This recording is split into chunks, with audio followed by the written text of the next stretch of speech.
Get ready, it's time for the Daily Breakdown with Mr. Keelan. Alrighty, sixth graders, we're going to continue our exploration on the life of Julius Caesar. And we're going to explore the factors that led to the rise of Caesar to be named the dictator for life. We're going to analyze some of the political reforms that Caesar made in his brief tenure as the ruler of Rome. And then we're going to analyze the events that led up to the assassination of Caesar. So let's pick up where we left off. The Senate didn't want Caesar to come back to Rome. They're worried with his army, his loyalty, and the love of the people, that Caesar will be too powerful and will be a threat to the Republic. That in the end, that Caesar will use that power that he had with the loyalty of the people and the army, his army, to become an absolute ruler. So the Senate orders Caesar not to come back, not without his legions, without his army, essentially, to come alone, to basically leave one of the main sources of power that he has. Well, remember that the main person that's opposing Caesar is his old friend, his old partner, Pompey, Pompey the Great. And Pompeo has his own army, his own military. And Caesar's like, well, the only way I'm going to do it is if Pompey gives up his army. I'm not coming in there by myself with, into another guy's army that doesn't like me anymore. And Pompey refuses, and the Senate refuses to do that. So Caesar says, all right, well, then I'm going to cross the Rubicon River. The Rubicon River is the dividing line. If you think of it in the terms of Gandalf the Great, it's the none shall pass line. The Senate said, if you cross this line, if you cross this river, you're essentially disobeying the law. You're now an outlaw. You're now challenging the government of Rome. You're challenging the state. You're challenging the Senate. You're challenging Pompey. And Caesar, by choosing to cross that river, to have his army cross the river with him, is him essentially declaring war on the government of Rome, and especially that of Pompey. Things don't work out for Pompey the Great in comparison to Caesar, and when it comes to being a general, Pompey is not so great. And Pompey's army is just shellacked all around Greece and Spain. Pompey's army is pretty much taken out from under his feet, and he flees to Egypt. When he gets to Egypt, Egypt is under the rule of the Ptolemy dynasty. The Ptolemy dynasty has roots with the Greeks and the Macedonians. It was set up by Alexander the Great.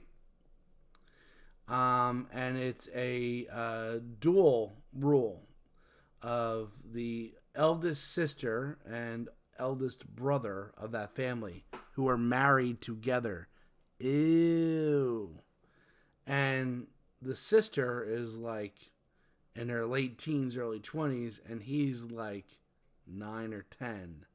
Ew.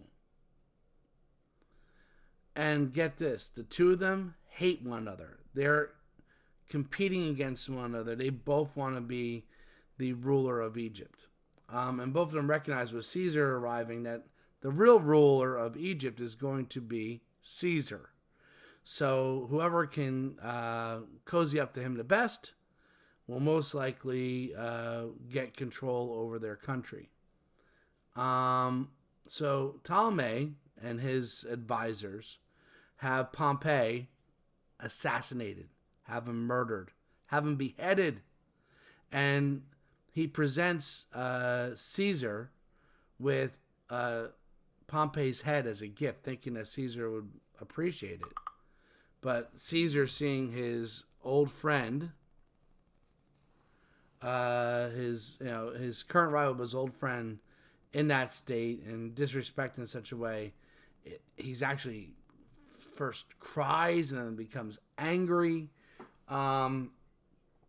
Cleopatra, seizing on this, the story goes, has herself hidden in a rug and has the rug delivered to Caesar as a tribute, and then comes out of the rug like, hey, how you doing? And instead of like hanging out my brother who killed your old friend and disrespected him, why don't you ally yourself with me? And that is what Caesar does. He falls for Cleopatra pretty hard. The two of them will have a son together, Caesarion, and Cleopatra will become the sole ruler of Egypt, but Egypt now becomes part of the Roman Empire.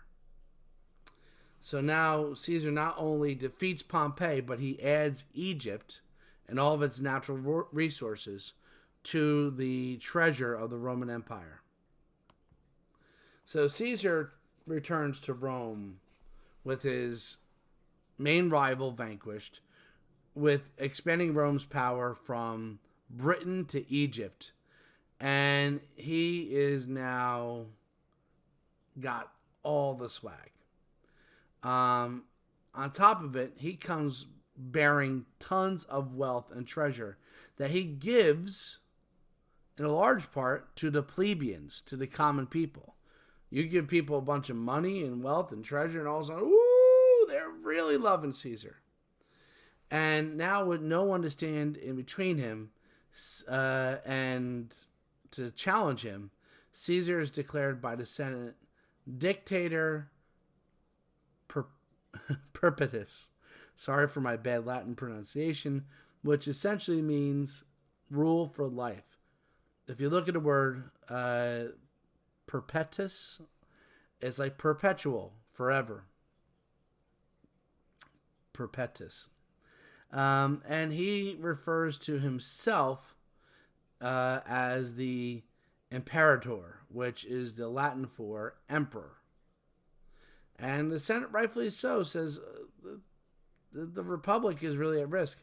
You could really argue, and many historians do, that once Caesar crossed the Rubicon, that was the end of the Roman Republic.